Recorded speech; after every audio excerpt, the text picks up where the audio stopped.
Hello, this is Dr. Wellman. Welcome to the FLAX page. This is called Interactive Language Learning, as you can see here. If you scroll down, I'll show you how to find documents that are good examples. Now, first of all, we want to go to, I think it was Arts and Humanities to get to the psychology one.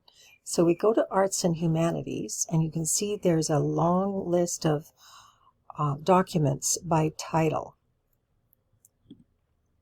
As we scroll down, we get to philosophy and psychology.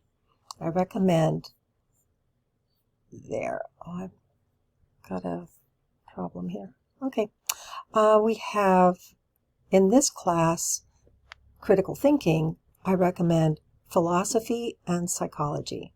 You can check any of these for articles that show you how to use language for an academic purpose.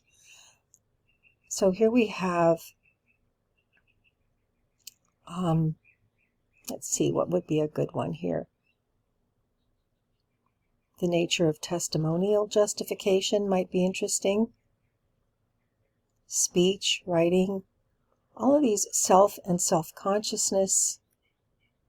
Hume's religion. We're looking at, and Franz Newman, Muslim presence. Why should I be moral? Okay, that's sort of applicable to this course, isn't it? So this is an example of how to write in a scholarly way. And there's a word list, there's adjectives, nouns, and verbs that you can look at.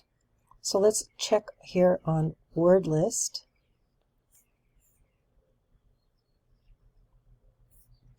Let's look at adjectives.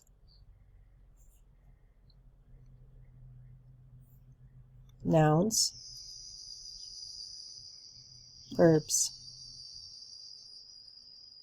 Okay, so it gives you a sense of how to use language in critical thinking, and it's a good example of a thought flow for examining a premise, for example, like why should I be moral is a premise, even phrased in terms of a question. Okay, then here we have these moral reasons are they stronger than reasons of other kinds? On the basis of an example I describe in the closing pages, reluctantly conclude they are not. This shows the premises and a conclusion. It doesn't always have to be completely obvious. My premise is, but this shows a logical flow for an argument. So I hope that's helpful to you as you look at how do I use critical thinking. Now this would be listed under PhD abstracts, so it's not an entire article. But you could go to more about the collection and search. I'm not sure what's going to happen here, but you might search for articles that contain the words argument. Okay, and there we have a list of arguments in articles. Is Hamlet untranslatable? Counseling bisexuality. Love and work. All of these are basically statements with they're actually arguments.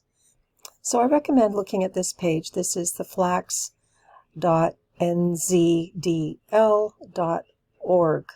and that will take you into these free articles and resources.